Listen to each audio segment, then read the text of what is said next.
Okay, our next speaker is Vladimir Araujo.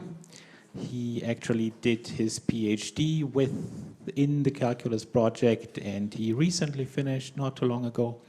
And yeah, he's gonna talk about what he did in his PhD, basically a big summary of everything. So. Hello, everyone. So, yeah, now I am a postdoc in the Department of Electrical Engineering and Computer Science. And, well, as Florian said, I'm going to talk about some of the work I did during my PhD and within the Calculus project. So, the talk of today is going to be about prediction and integration for natural language understanding. So, well, this is the agenda of today. I'm gonna give a brief introduction, and then I'm gonna talk about two works related to the prediction and anticipation theories. So let's start from the beginning. You may already know about pre-trained language models and large language models, but I'm gonna briefly revisit the classic recipe, let's say. So in order to get a pre-trained language model, we need a deep learning model architecture. The most common now is a transformer. So then we need a huge corpus, computational resources, of course. And then we put this model to pre-train by predicting the missing word from the input or the next word.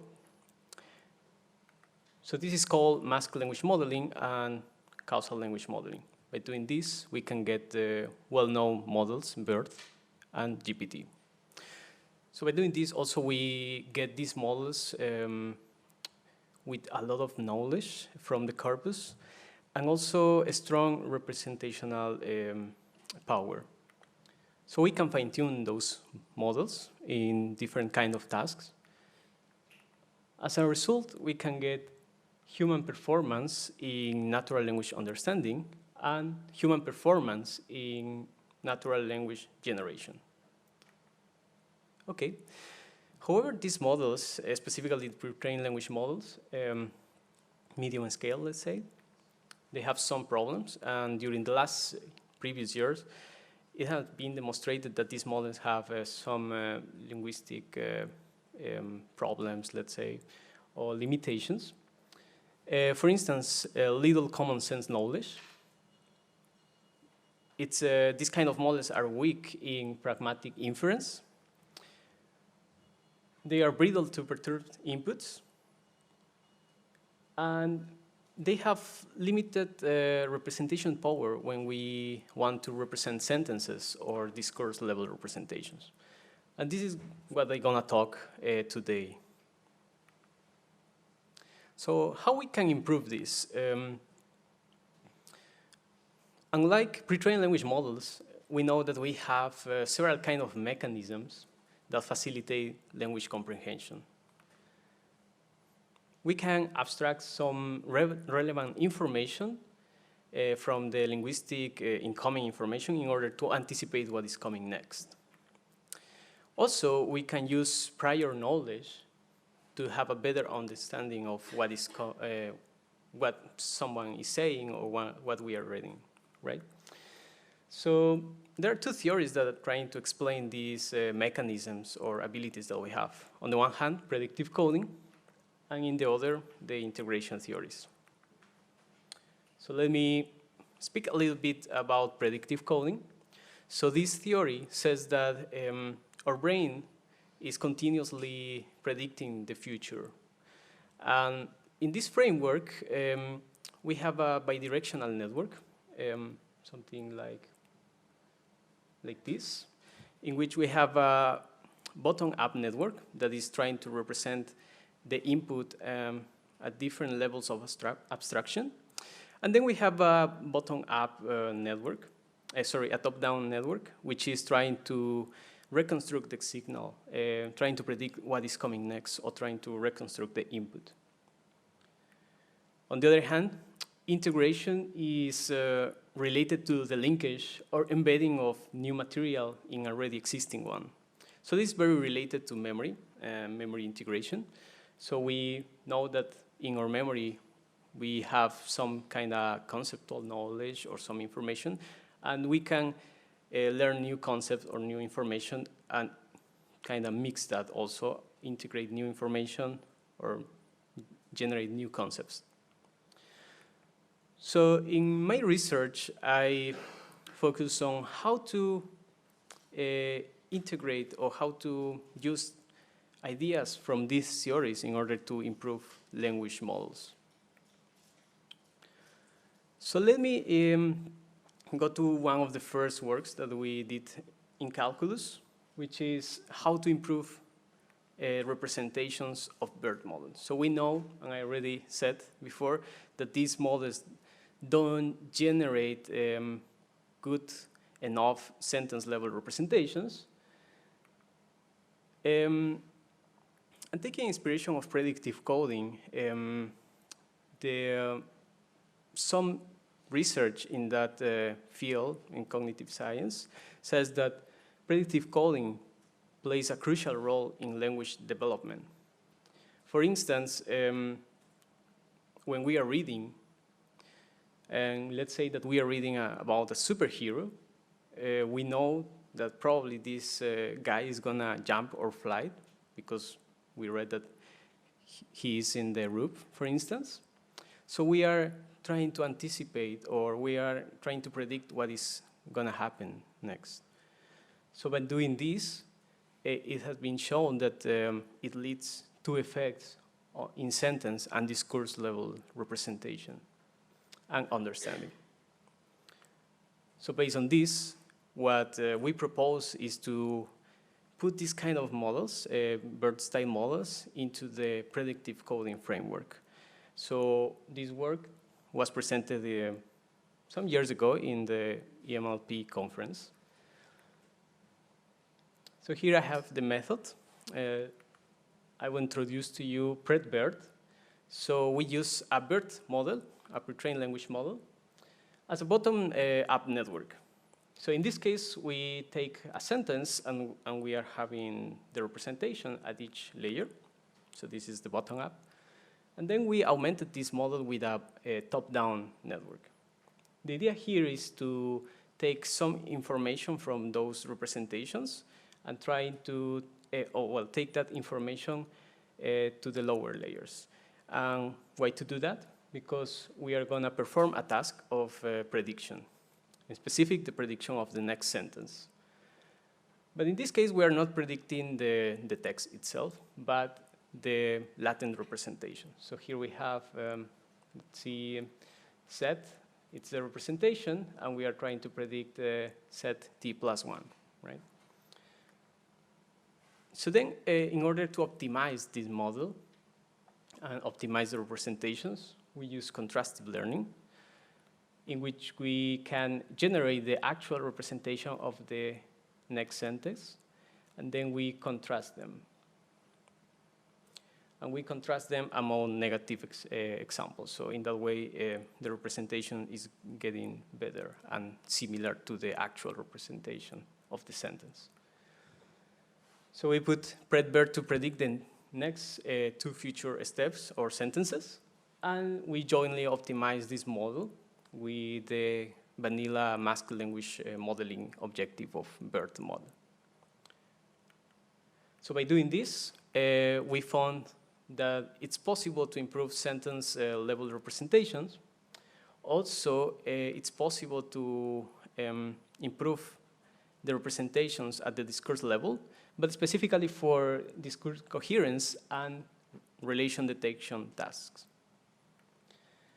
We also found a little improvement in pragmatic center benchmarks. And by doing some ablation and additional experiments, we found first that top-down layers and connections actually help to improve the representations. And also we found consistent results with Spanish models. So this methodology could be language agnostic. Okay, So then we did additional experiments, a little bit qualitative ones. And the idea here was to see if actually the representations are capturing discourse level knowledge. So what we did is to take the encoder and get the representations from an unlabeled corpus, and then retrieve the most similar ones from sentences that already have a specific label and a specific relation type. So here we have an example of a temporal relationship. So here we see that actually the query is talking about meals and eating. And here we have the connector, the temporal connector, which is when. And we see here that the second and third one retrieved sentences are sharing kind of the same semantic information, but also the discursive information here. Okay, so in that way, we demonstrated that actually these representations can actually have this discourse knowledge and help to retrieve this kind of representations or sentences from a corpus. Okay, let's move to the second work. And in this case, I'm going to talk about prediction again, but also integration. In this case, I work with memory networks, so I will introduce to you a little bit. So memory networks were implemented to mimic the human process of human comprehension and compression of information in a memory, right? So here we have an example. So we have basically the memory model here that can read continuous text. And through a controller, this model is able to read and write information in this external memory. And at the end, by using this memory and using, for instance, in this case, we have a task of question answering. If a question is presented to the model should be able to get an answer. So, well, this model is very nice and interesting. However, one of the problems here is that memory networks rely on a single task in order to maintain the memory and also to solve the task itself. However, we know that we humans, we don't do that. We have specific mechanisms to maintain memory. For instance, we do memory rehearsal, which is to remember a specific event or something internally, let's say. And then we have also anticipation, which is related to predictive coding, to try to anticipate what is coming or what is going to happen. And recent studies have suggested that these two mechanisms are complementary. So we can imagine again here the scenario in which we are reading about superheroes, let's say. And here we can anticipate actually what's going to happen. But this is because we already have this prior knowledge of superheroes. Maybe we know Superman or something like that. And then by doing this, we can improve the anticipation of that event. But also, at the same time, by remembering that, we are rehearsing that information, improving the memory, what we have in memory.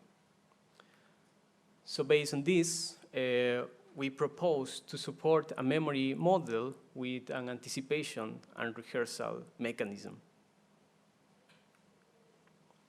So this work was presented the previous year at the ACL conference. Okay, so here I introduce to you the RAN model, which is rehearsal and anticipatory memory network. So basically here what we have is a memory model. Where is it? A memory model that is gonna solve a question answering task from streaming data. So what does it mean? Is that we have several sentences, and the model is gonna read that incrementally and try to accumulate all that information in a memory M. By having then a memory that has the information of the story in this case, and then a question, the model should be able to answer the question. So we first try to improve a little bit more this memory cell compared to previous versions, in specific taking into account or leveraging some recent deep learning developments. For instance, we use self-attention to contextualize the memory at the specific time.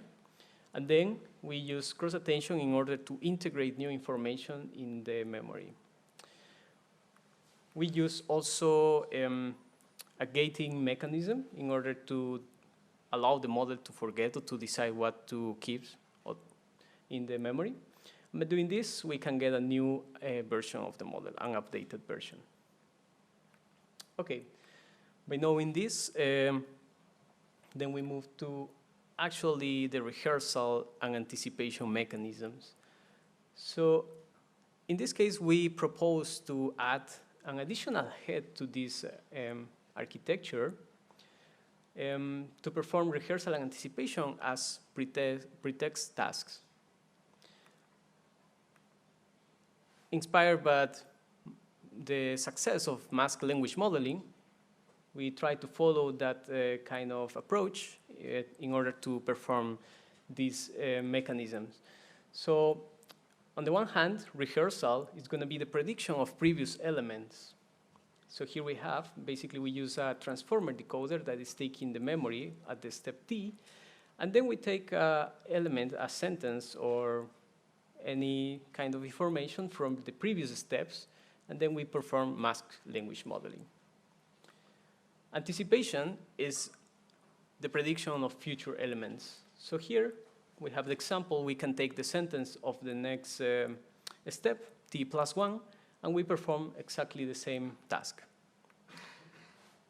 We do this. We use actually the same encoder, the same transformer architecture to perform both tasks, because this is based on some suggestions from cognitive science that says that anticipation and rehearsal are related and might be using the same machinery. However, we add an additional task here in order to try to distinguish these two tasks. And basically, basically here, we are trying to predict, or the model is trying to predict if the input belongs to the future or to the sentence, or to the past, sorry. So, okay. So then we have an additional thing here. So the vanilla masked language modeling normally tokenize randomly the input. Masked normally the input in a random way, and then it performs the predictions, right?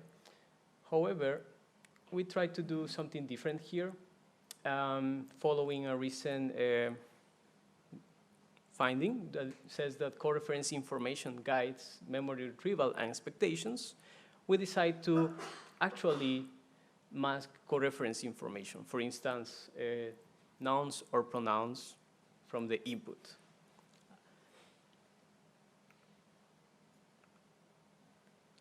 Okay, by doing this, what we found is an improved performance across tasks. So we evaluate short-length question answering, long-type question answering, and also video question answering. By doing some ablations, we found that co-reference information, it's important in this setup. We compare against random masking here. Also, we found that rehearsal and anticipation actually improve memorization.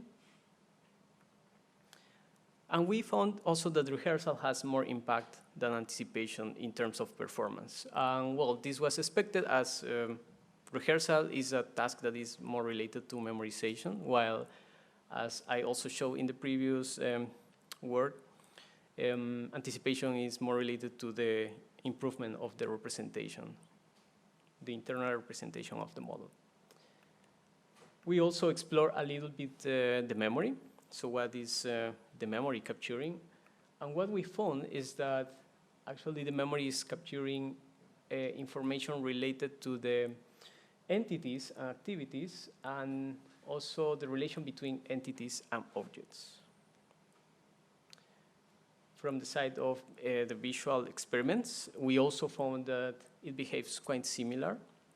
But in this case, of course, the memory is taking more information of the objects in the scene and the interaction between them.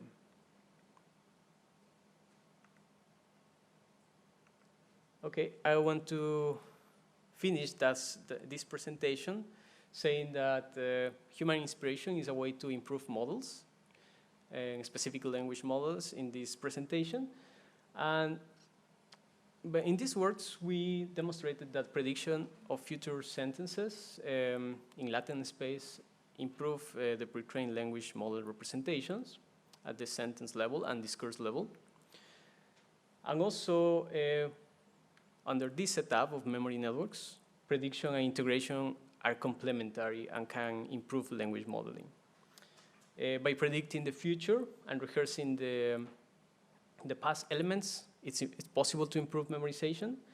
And also, it's interesting to see that here, co-reference information plays an important role. So thank you. And if you have questions.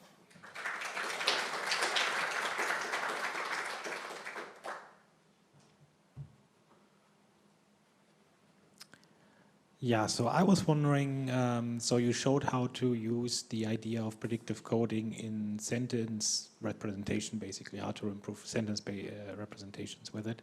How would you use the same mechanism in left or right language models? Would you have to do anything differently? In what, sorry? So you showed how to do that with models that were trained with mask language modeling. And I'm wondering how you could use the same mechanism in left to right language models. Ah, okay. Yeah, in autoregressive. Yeah, actually you can use exactly the same, because then what is doing PredBERT is predicting the representation, and it's also left to right. So you can keep your GPT model, for instance, also predicting the next word while also predicting the next sentence. So I think it's easy to just change the model. Yeah. So I was wondering, you're looking at these continuous entity representations in your memory networks. So I was wondering if you tried any discrete representations or composing discrete and continuous representations. Yeah, actually no. Yeah, here basically everything is latent, so continuous. So basically the memory has our learnable slots, so they are.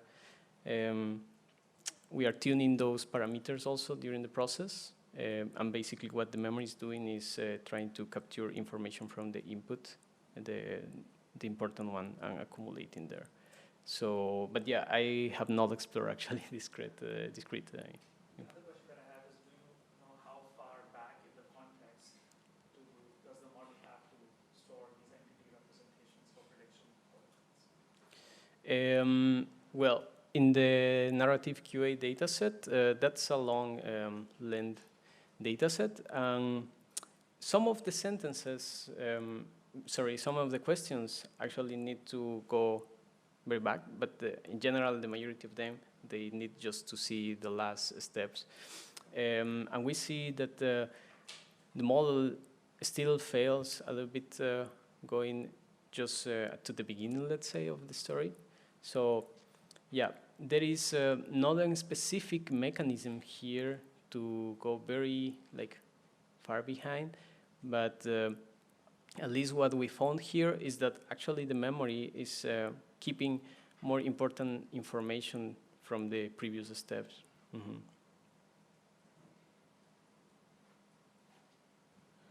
Okay, anything else?